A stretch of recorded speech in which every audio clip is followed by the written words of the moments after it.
The most famous trial lawyer in the city was in the middle of his closing argument when his heart stopped. One moment, Julian Mantle was pacing the courtroom in a $3,000 suit, every eye in the room on him.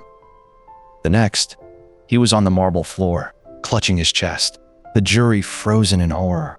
He was 53 years old.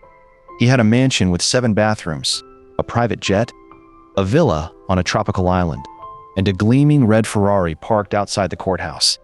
He had won every case, bought every toy, beaten every rival.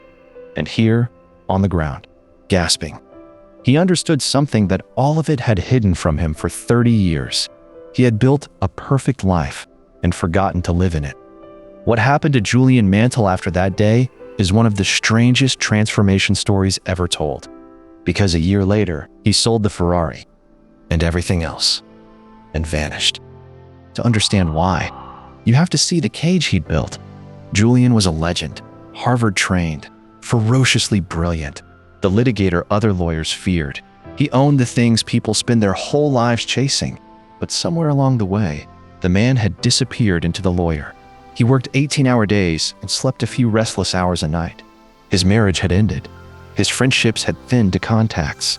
He ate over case files, laughed almost never, and hadn't watched a sunrise in years that wasn't from an office window. From the outside, he was the picture of success. On the inside, the garden had gone to weeds. And this is the quiet horror at the center of Robin Sharma's The Monk Who Sold His Ferrari. You can win the entire game the world tells you to play and still lose your life to it. The heart attack was the ultimatum. The doctors were blunt. Change everything, or you will not see 60. And Julian, the man who never lost an argument, finally lost the one he'd been having with himself. He did something that stunned everyone who knew him. He walked away from the law. He sold the mansion, the jet, the island, and yes, the Ferrari. He liquidated the entire monument he'd spent his life building. And then he got on a plane to India, alone, to go looking for something he couldn't name a way to feel alive again before it was too late. For 3 years, no one heard a word. His old colleagues assumed he'd broken down, wandered off, disappeared for good. They were wrong. He hadn't disappeared. He was being remade. We know all this because of one man, a younger lawyer named John, who had once worked beside Julian and never forgotten him. One ordinary afternoon, John looked up from his desk and saw a stranger standing in his office doorway, a serene, radiant man with clear eyes and an easy smile, looking somehow decades younger than his age, glowing with a calm John had never seen on a human face. It took him a long moment to realize he was looking at Julian Mantle, the same man, but transformed so completely he was almost unrecognizable. And John asked the only question that mattered, the question this whole story exists to answer. What on earth happened to you out there? What happened was a search that led to the roof of the world. In India, Julian had sold his last possessions and wandered from village to temple, asking everyone he met the same question: how do you live a life that actually matters? In Kashmir, a wise old man, himself a former lawyer who'd traded his briefcase for a monk's robe, leaned close and told him a legend. High in the Himalayas, hidden past the clouds, lived a brotherhood of sages who had supposedly unlocked the secrets of living with joy, purpose, and a body that barely seemed to age. The sages of Savannah. Most people thought they were a myth. Julian decided he would find them or die trying, so he began to climb. For 7 days he climbed until the air went thin and his old life felt a universe away. And near the summit, he met a figure in a flowing red robe, carrying a basket of fresh flowers, a monk with the face of a young man and eyes that had seen centuries. His name was Yogi Raman, the eldest of the sages, and he led Julian to a village built entirely of roses, where a small band of ageless monks lived in radiant peace. Raman agreed to teach Julian everything they knew, but he asked for one promise in return. "Take our wisdom back to the West," he said. "There are millions there dying inside their comfortable lives. Give it to them." And that promise is exactly why. Years later, Julian Mantle was standing in John's living room, ready to pass it on. To John, and now to you. Before the first lesson, Raman poured Julian a cup of tea and kept pouring, even as it overflowed and spilled across the table. "Your cup is full," the sage said, smiling. "So is your mind. To receive this wisdom, you must first empty it of everything you think you already know." Then Raman told Julian he could give him the entire philosophy in a single story, a strange, vivid fable he was to picture in his mind and never forget. Because hidden inside that one image were 7 timeless virtues, 7 doors. And behind each door, a different piece of the art of living. Here is the fable exactly as the sage told it. Imagine you are sitting in a magnificent, lush green garden, bursting with the most spectacular flowers you have ever seen. In the very center of this garden stands a towering red lighthouse, 6 stories high. Suddenly, its door creaks open, and out stumbles a 9-foot-tall, 900-pound Japanese sumo wrestler, entirely naked, except for a thin pink wire cable covering his private parts. As he wanders the garden, he finds a shiny gold stopwatch lying on the grass, slips it on, and instantly collapses to the ground, unconscious. Then the fragrance of fresh yellow roses nearby revives him. He leaps up, energized, and notices a long winding path off to his left, carpeted with millions of glittering diamonds. He takes it, and it leads him to a lifetime of joy. 7 images. The garden, the lighthouse, the wrestler, the cable, the stopwatch, the roses, the path. Remember them, because each one is about to change how you live. The garden is your mind, and the first virtue is to master it. Raman told Julian that the mind is a magnificent garden, but whether it grows flowers or weeds is entirely up to the gardener. Most of us never tend it at all. We let 60,000 thoughts a day run wild through it, and almost all of them are the same anxious, defeated thoughts we had yesterday. The quality of your life, Raman said, is determined by the quality of your thoughts. We think our circumstances make us who we are, but the sages had learned the opposite.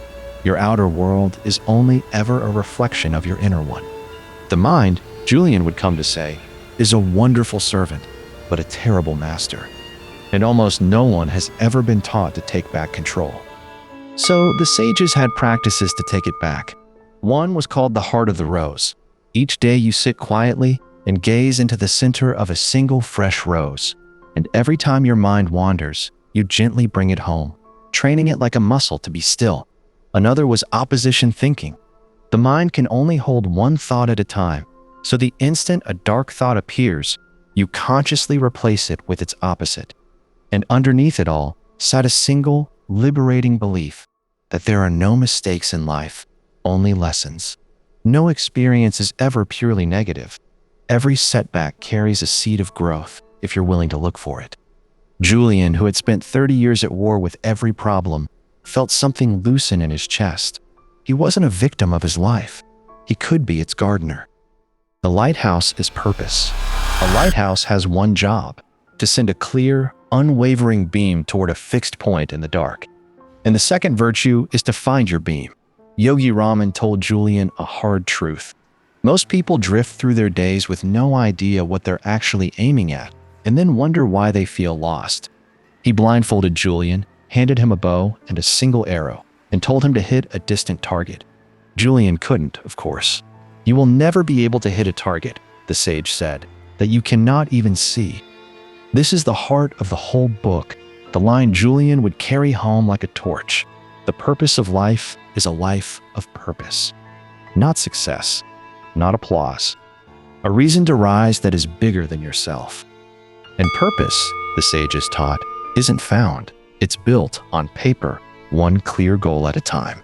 Julian learned to picture exactly what he wanted with vivid detail, to write his dreams down in what the monks called a dream book, to attach a real deadline to each one, and to tell someone out loud so he couldn't quietly back out. But the piece that stunned him most was a number. To turn any new behavior into a lasting habit, the sages said, you must repeat it for 21 days in a row, the time it takes for a new pathway to carve itself into your brain. Not forever, not through sheer willpower. 21 days of showing up. It was the first time Julian believed that a man like him, set in his ways, hardened by decades, could actually change. The sumo wrestler is self-mastery, enormous, powerful, unstoppable. And the third virtue is the one that builds a person like that from the inside. The sages called it kaizen, a Japanese word meaning constant and never-ending improvement.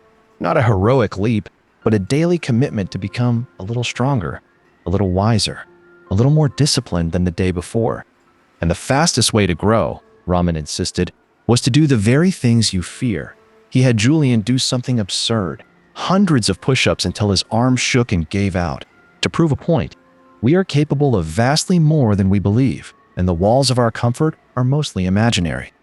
Real strength, Julian learned, isn't being superior to another person. It's being superior to your former self. To live that out, the sages practiced 10 small daily rituals, and you could hold them in one hand. A period of solitude and silence each day. Vigorous movement of the body. Living, natural food. 30 minutes of reading something that feeds you. A written reflection on your day. Rising early, with the sun.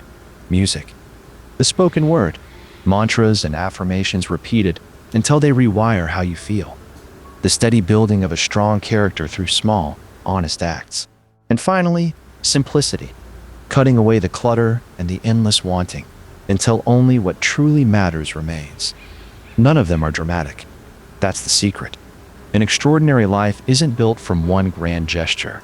It's assembled quietly, out of ordinary days done well. The pink wire cable is discipline. Look closely at a wire cable, and you'll see it's nothing but thousands of thin, fragile threads twisted together until they can hold up a bridge. And the fourth virtue works the same way. Willpower is woven, strand by strand, out of small acts of self-command. Every time you do the hard thing you said you'd do, every time you keep a tiny promise to yourself, you add a thread. There's an old proverb the sages loved. When spider webs unite, they can tie up a lion. Julian began small, a vow of silence for a day, forcing himself to do the tasks he most wanted to avoid, and felt his willpower thicken like a rope. Discipline, he realized, wasn't punishment. It was freedom. The freedom to become the person he actually intended to be. The gold stopwatch is time, and the fifth virtue is to treat it as the treasure it is. The stopwatch knocks the sumo wrestler out cold, because time, mishandled, will do the same to a life. Time slips through our hands like grains of sand. Raman warned, never to return. The sages guarded their hours ferociously.